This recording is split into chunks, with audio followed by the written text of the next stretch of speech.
যে বিষয়গুলো বলার চেষ্টা করছেন যে তিনি এই কয়দিন ক্ষমতায় ছিলেন এবং প্রায় ১,০০০ কোটি টাকা তিনি লোপাট করেছেন।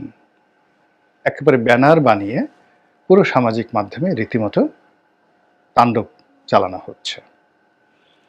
২ নম্বর হলো যে কি একটা আছে ক্রিপ্টোকারেন্সি, সেই ক্রিপ্টোকারেন্সির গোপন অ্যাকাউন্ট থাকে। সেই অ্যাকাউন্ট কারা, কারা নাকি খুঁজে পেয়েছে, সেই অ্যাকাউন্টে তার শত, শত কোটি টাকা রয়েছে মিস্টার নাহিদের। বদনাম। তারপর নাহিদের আব্বা, তিনি রামপুরার একজন সাধারণ স্কুল শিক্ষক। তিনি নাকি এই সময়টিতে সেই কত কোটি টাকা মূল্যের, ১০ কোটি টাকা না ৮ কোটি টাকা মূল্যের একটা বাড়ি তিনি ক্রয় করেছেন।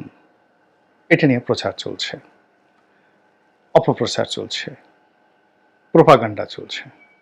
আরেক গ্রুপ বলার চেষ্টা করছে যে তিনি এই নাহিদের ক্ষমতাকে ব্যবহার করে সেখানে তিনি চাঁদাবাজি থেকে শুরু করে সবকিছু তিনি নিয়ন্ত্রণে নিয়ে নিয়েছেন এবং এই সময়ের মধ্যে সর্বনাশ করে ছেড়েছেন দেশ কাল জাতির। এখন আমাদের সমস্যা হলো কি যে আমরা কেউ যারা আর্ত মানে আঘাতপ্রাপ্ত, আর্ত বলা হয় আঘাতপ্রাপ্তকে। তো আর্তের যে আরতি, চিৎকার, কান্না, আমরা এটা শুনতে পাই না বা শুনতে পছন্দ করি না। আমরা কেউ নাহিদের সঙ্গে কথা বলবো না, তার বাবার সঙ্গে কথা বলবো না, আমরা কেউ রামপুরা যাব না, আমরা কেউ খোঁজ খবর নেব না। আমরা শুধু ওই যে গুজবগুলো রয়েছে, সেই গুজবগুলো আমি যেই রকম মানুষ সেই রকম একটা ক্যানভাসে ফেলে বা সেই রকম একটা আয়নার উপরে আমার নিজের প্রতিচ্ছবি আমি যেভাবে দেখি ওভাবে নাহিদকে বা তার আব্বাকে বসিয়ে আমরা কল্পনা করছি আর আমরা বলছি। যারা মন্দ লোক তারা বলছি, ছি ছি ছি, মানুষ এত খারাপ হয়, এত অবলা, এত কচি বয়স, এত অল্প বয়স, এই বয়সে মানুষ এত অপকর্ম করে।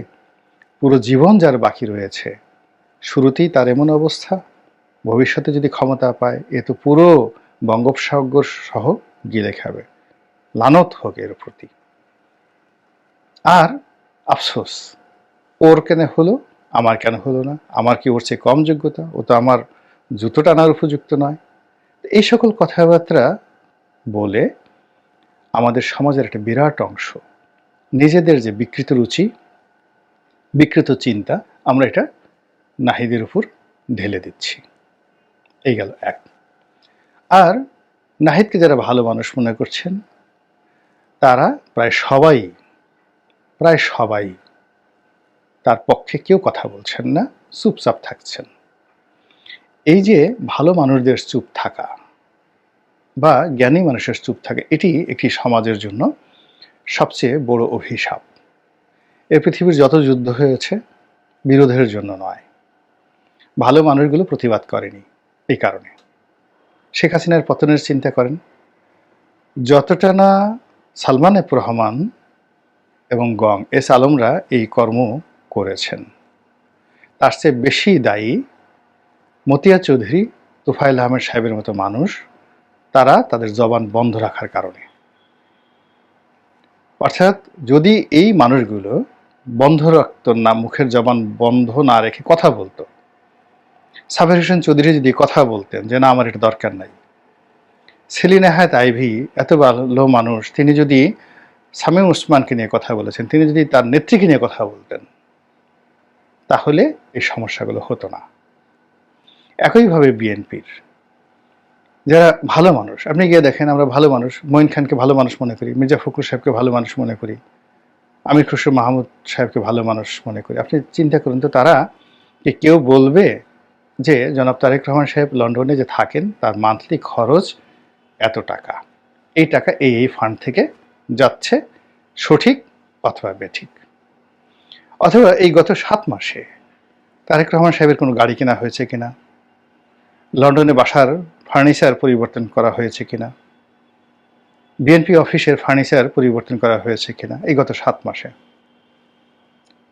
হাজার হাজার নেতাকর্মীদের বাড়িতে রং লাগলো কিনা, এই কথাগুলো যদি বিএনপির যারা নেতা রয়েছেন সৎ বলে বিবেচিত হন, তারা যদি কথা বলতেন অতীতে, তাহলে একটা ১/১১ আসতো না, একটা হাওয়া ভবন তৈরি হতো না।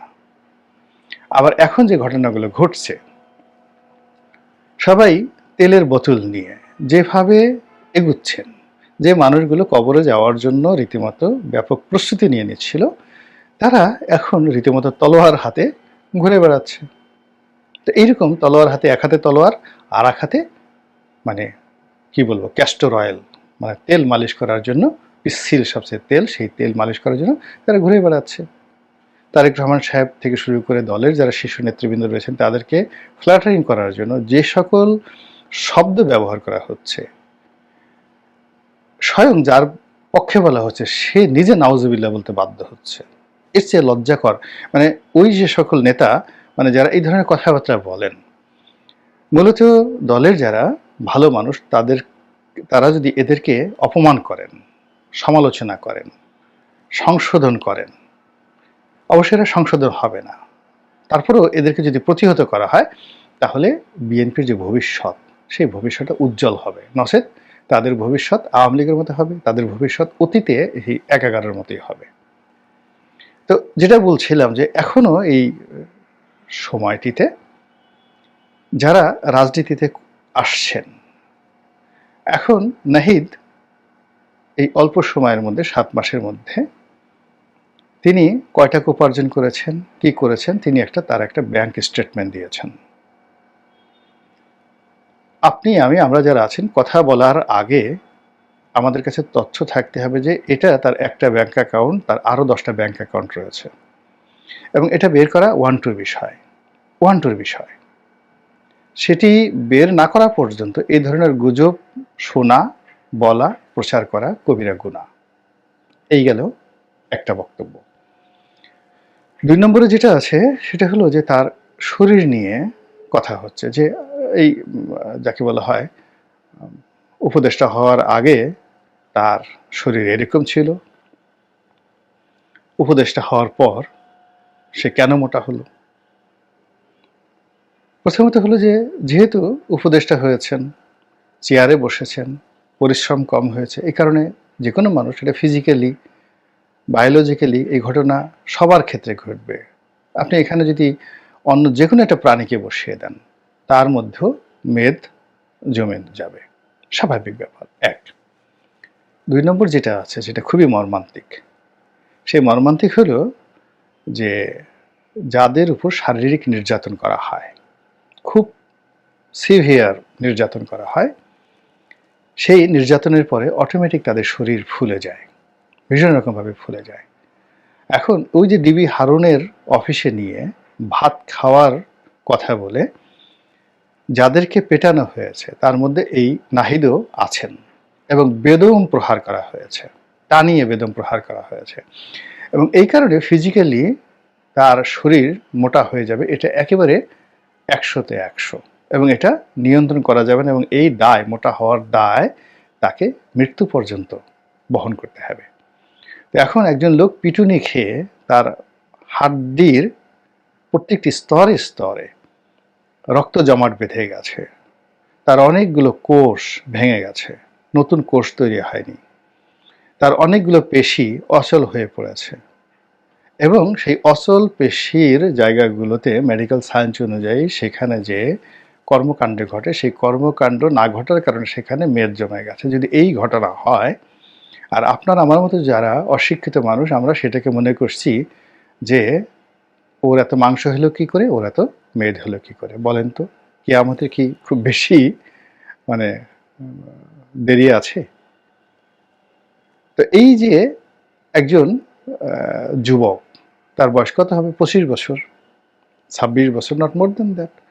২৬ বছরের একজন যুবক, তিনি একটা আন্দোলন করলেন, তিনি একটা নেতা হলেন, একটা ক্ষমতার চেয়ারে বসলেন, সেখান থেকে ছেড়ে আবার তিনি একটা রাজনৈতিক দল গঠন করতে এলেন। তারপরে তিনি আপনাদেরকে চ্যালেঞ্জ জানিয়ে তিনি ব্যাংক হিসাব দিলেন। তারপর তিনি যাকে বলা হয় ব্যাংক হিসাব দেওয়ার সঙ্গে সঙ্গে তিনি আবার ঘোষণা দিলেন যে আমার নামে, আমার আত্মীয় স্বজনের নামে কেউ গত ৭ মাসে কোনো সম্পত্তি ক্রয় করেনি। It's open challenge. আপনি কি দেখুন তো তার মায়ের নামে, ভাইয়ের নামে, বোনের নামে, ভগ্নিপতির নামে কারো নামে কোনো দলিল হয়েছে কিনা? এটা তো আপনি ইজিলি সার্চ দিয়ে খুব সহজে নিতে পারেন। তো সেই কাজগুলো না করে আমরা সামাজিক মাধ্যমে একটা ভাইব তুলছি। অথচ নাহিদকে বাদ দিয়ে যদি সরকারের অন্য লোকদের ব্যাপারে আপনি প্রশ্ন করতেন, যারা নাহিদের বাবার চেয়েও সিনিয়র, দাদার চেয়েও সিনিয়র, এবং যাদের বিরুদ্ধে প্রমাণিত ক্যাশ ডিল হয়েছে, তো সেগুলো নিয়ে তো আমরা কেউ কথা বলছি না। প্রশাসনের যে সমস্ত লোক গত 7 মাসে আঙ্গুল ফুলে বটগাছ হয়ে গেছে, এক একটা নিয়োগের জন্য, এক একটা বদলির জন্য অতীতের যে কোনো সময় সে 10 গুণ টাকা দিয়ে বড় বড় পদগুলোতে যারা এসেছে, তারপরে ঘুষের রেট আগের চেয়ে 3 গুণ বাড়িয়ে দিয়েছে। আপনি আমি তো কথা বলছি না, নিশ্চুপ তাদের ব্যাপারে। আর যাকে আমরা দুর্বল মনে করছি তার উপরে আমরা ঝাঁপিয়ে পড়ছি। যে কজন সমন্বয়ক রয়েছেন, এই সমন্বয়কদের মধ্যে নাহিদকে আমার মনে হয়েছে সবচেয়ে মৃদুভাষী, সবচেয়ে ডিসেন্ট এবং সবচেয়ে ভদ্র। কম কথা বলেন, তার চোখের দিকে তাকিয়ে দেখেন, অন্য সবার চেয়ে তিনি নীরব এবং কম নড়াচড়া করেন। তার ফিজিক কন্ডিশন অন্য সবার চেয়ে একটু মোটাসোটা। তো এই বিষয়গুলো বিবেচনা না করে, বিশ্লেষণ না করে এই মানুষটিকে আমরা যেভাবে শেষ করে দেওয়ার জন্য চেষ্টা করছি, এটা বাংলাদেশে অন্য যে যাই করুক না কেন, আমার সঙ্গে নাহিদের কোনো কথা হয়নি, হবেও না, কোনো পরিচয় নেই। এবং এই প্রথম আমি কারো পক্ষে বা বিপক্ষে ছাত্রদের নিয়ে এই কথা বললাম।